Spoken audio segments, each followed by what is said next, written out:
আজকে দেখো পাবদা মাছের একটা রেসিপি করব।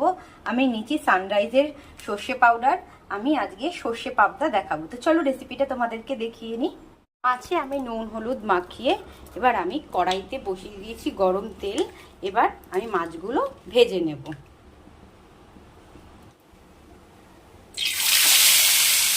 মাছগুলো আমি ভেজে নিয়েছি।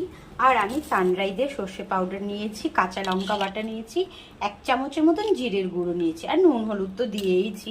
এবার ওই গরম তেলের মধ্যেই কালো জিরে ফোড়ন দিয়ে দেব।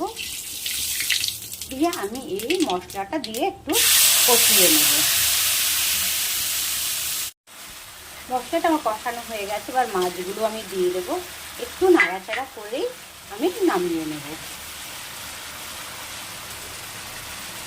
হয়ে গেছে, এবার আমি নামিয়ে নেব।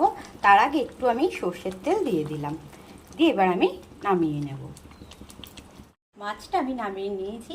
তো মাছটার রেসিপিটা তোমাদের ভালো লাগলে অবশ্যই কমেন্ট বক্সে জানিও, আর সাবস্ক্রাইব করতে কিন্তু ভুলো না।